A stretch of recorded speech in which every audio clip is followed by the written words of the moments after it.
Good morning, students. Let us start the EVS of the 5th chapter.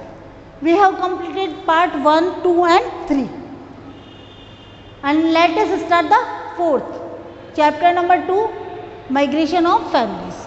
So we have read what is the migration, shifting of families from their living place to another place, that is the migration. Reasons of the migration, economic reason, जिसके अंदर मैंने आपको story बताई थी, किसकी बताई थी, जीतू की स्टोरी बताई थी. उसके बाद में एजुकेशन में हम लोगों ने पढ़ा था धीरेन को. उसके बाद में बेटर फैसिलिटीज़ में हमने हरिया और उसकी फैमिली को देखा था. और लास्ट था रिहेबिलिटेशन, और रिहेबिलिटेशन के अंदर हमने जो करना डैम था उसका कंस्ट्रक्शन देखा था. अब उसके बाद में आता है open your books, page number 17. We have completed 2 MCQs of the page number 16 के हमने 2 MCQs भी कंप्लीट कर लिए. अब आते हैं हम लोग पेज नंबर 17 में. इन द प्रीवियस चैप्टर, पिछले चैप्टर में we learn how Bhavna's grandfather migrated from Lahore to Rajkot at the time of partition. हमने देखा था कि भावना की ग्रैंडफादर जो है वो माइग्रेट हो गए. कहाँ से? मतलब लाहौर से वो राजकोट में शिफ्ट हो गए, उनको होना पड़ा eight the time of partition. Partition का मतलब होता है विभाजन. विभाजन से मतलब होता है कि 1947 के अंदर जब हमारा देश आज़ाद हुआ था तो उसी समय में हमारे देश के 2 टुकड़े हो गए थे. एक पाकिस्तान बना था उन्हीं दिनों में, मतलब तो एक पाकिस्तान बना था और एक हिंदुस्तान बना था. तो जो कई सारे लोगों को थे उनको हिंदुस्तान भेज दिया गया. तो यहाँ पर जो भावना के ग्रैंडफादर थे वो भी उन्हीं लोगों में से थे, तो जिनको लाहौर से राजकोट भेज दिया गया. लाहौर जो है वो वहाँ पर पाकिस्तान में है आज. They had to leave all their belongings, और उनको अपने जितने भी सामान थे, बिलोंगिंग्स माने जो उसके साथ सामान थे, उनको छोड़ना पड़ा. And the property in Lahore, और जो अपने प्रॉपर्टी थी वो उसको लाहौर में छोड़ना पड़ा. सपोज़ करिए उन्होंने वहाँ पर एक 500 गज का एक मकान लिया हुआ है, 500 गज नहीं 200 सही 400 सही जितना भी है, एक मकान लिया हुआ है, तो वो एक प्रॉपर्टी हो गई. तो अब वो ज़मीन को उठा के तो नहीं ला सकते ना, उस मकान को उठा के तो नहीं ला सकते ना. They have to leave. तो यानी कि जो उनकी फैमिली थी उन सबको उसको छोड़ना पड़ा. The entire family faced many problems after reaching Rajkot. अब जब देखिए वो पोजीशन आगे की कितनी हुई और भी ख़राब हो गई. क्यों? क्योंकि जब वो लाहौर छोड़ के पूरी की पूरी फैमिली राजकोट आ गए तो वहाँ पर पूरी फैमिली को बहुत सारी प्रॉब्लम्स को फेस करना पड़ा, समस्याओं का सामना करना पड़ा. They had to spend many days in tent and school buildings. बहुत सारे दिन, कई दिन उनको बेचारों को टेंट में गुजारने पड़े और स्कूल बिल्डिंग में गुजारने पड़े. स्कूल बिल्डिंग जैसे हमारा स्कूल की भी बिल्डिंग है, ठीक है, वैसे ही. और टेंट कौन से होते हैं? कपड़े के जो टेम्परेरी मकान बना दिए जाते हैं मोटे कपड़े के, तो that is the tent. There was shortage of food and drinking water. वहाँ पर खाने की भी शॉर्टेज थी और पीने के पानी की भी शॉर्टेज थी. देखो बेटा, शॉर्टेज है, ठीक है, आपको गवर्नमेंट खाना उपलब्ध करवा रही है, लेकिन आज अब छोटे छोटे बच्चे हो, कभी क्या कहते हो, मम्मी से पकौड़े बना दो, मम्मी हलवा बना दो, मम्मी ये बना दो, मम्मी वो बना दो.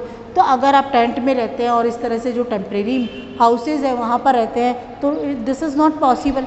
आपके लिए थोड़ी पॉसिबल है. ठीक है, आप खाना खा लेते हैं और अपना टाइम स्पेंड करते हैं सिर्फ वहाँ पर अपनी फैसिलिटी के साथ. जैसे अपने घर में रहते हैं वैसा तो नहीं रह सकते ना. तो दैट इज़ द थिंग. तो there was shortage of food and drinking water. वहाँ पर जो पानी की और पीने के पानी की और खाने की पूरी तरह से शॉर्टेज थी. And the sanitary conditions was also poor. और जो सैनिटरी कंडीशन उसे मतलब जो टॉयलेट वगैरह होते हैं, इतने सारे लोग जब इसको इस्तेमाल करेंगे तो उसकी कंडीशन बहुत अच्छी नहीं रह पाती है. यानी कि the sanitary conditions was also poor. Sanitary condition जो थी वो बहुत ही पुअर थी. Bhavna's grandfather received assistance from the local people. Bhavna के जो ग्रैंडफादर थे, दादाजी थे, उन्होंने क्या किया? सहायता ली. कहाँ से? From the local people. और वहाँ पे आसपास जो रहने वाले लोग थे उनसे ली. एंड द गवर्नमेंट, और सरकार से ली. To set up a small business. और भावना की दादाजी ने एक छोटा बिजनेस सेटअप करने के लिए, यानी क्योंकि अब उनके पास में फाइनेंशियल प्रॉब्लम भी तो आ गई, जो था वो तो सब छोड़ के आ गए, यहाँ पे उनको नया कुछ करना पड़ेगा, नई जॉब ढूंढना पड़ेगा, नया बिजनेस करना पड़ेगा, कुछ ना कुछ तो करना पड़ेगा ना। तो वहाँ पर उन्होंने अपने एक नया छोटा बिजनेस स्टार्ट करने के लिए गवर्नमेंट की और वहाँ के लोकल जो लोग थे उनकी सहायता ली। द फैमिली वॉज बिग, और उनकी फैमिली कौन सी थी? बड़ी फैमिली थी। There were 7 members in the family, उनकी फैमिली में 7 मेंबर थे। 7 कौन कौन थे? हर ग्रैंड पेरेंट्स 2 जने हो गए, देयर 3 सन्स 3 जने वो हो गए, यानी कि भावना के फादर थे एंड 2 अंकल्स, तो 2 और 3 कितने हुए? 5 एंड 2 डॉटर्स भावनाज आंटी, और उनकी 2 लड़कियां थी, तो कुल मिला के कितने हो गए? 7 हो गए। Lived in a small house, sorry, और छोटे से मकान में रहते थे। Here her grand parents, there 3 sons and 2 daughters lived in a small house. उसके दादाजी दादी जी ग्रैंड पेरेंट्स, उनके 3 बच्चे और 2 लड़कियां, ये वहाँ पर का छोटे से मकान में रहते थे। आफ्टर अ फ्यू मंथ्स, और कुछ दिन महीने जब गुजर गए, her grand parents father and 2 uncles started a small business. उनके ग्रैंड पेरेंट्स ने, पापा ने, उनके 2 अंकल जो थे उन्होंने एक छोटा बिजनेस स्टार्ट किया। It flourished and everybody worked and lived together as a united family. It flourished, ये क्या हुआ? जब उन्होंने एक नया बिजनेस चालू किया तो ये बहुत अच्छा चल गया, चमक गया बिजनेस। फ्लोरिश मतलब चमक जाना, कुछ अच्छा हो जाना, तो ये फ्लोरिश हो गया, चमक गया बिजनेस, चल पड़ा उनका business. And everybody worked and live together, सब लोगों ने काम किया उसके अंदर, अकेले से बिजनेस नहीं चला है।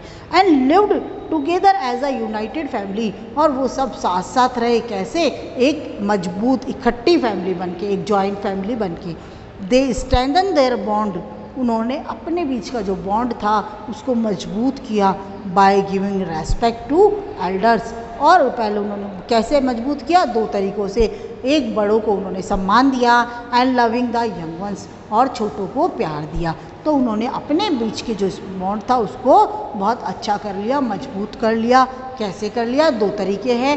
पहला, उन्होंने अपने से जो बड़े थे, एल्डर्स थे, उनको रेस्पेक्ट दिया, and loving the young ones, और इसके अंदर जो छोटे बच्चे थे, जो उनसे छोटे थे, उनको बहुत उन्होंने प्यार से उनके साथ में पेश आए। एक्टिविटी है आपका, find out whether there is a family in your neighbourhood that migrate from some other place और is settle to some other place.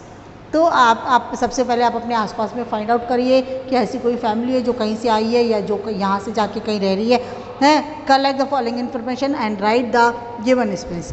Collect करिए from oblique to which place is the family migrate, मतलब कहाँ से किस जगह वो migrate हुई है, देख लें आप। What is the reason for their migration, उनकी माइग्रेशन का क्या रीज़न है। How many members are there in the family, और उनकी फैमिली में कितने मेंबर्स हैं। ओके, ठीक है बेटा, अगर आपको मिल जाए तो चलिए एक अच्छी सी एक्टिविटी हो जाएगी, आपको ना मिले तो कोई बात नहीं। Now question answers are remaining, तो क्वेश्चन आंसर अगर आपके बच रहे हैं तो we will continue in the next time,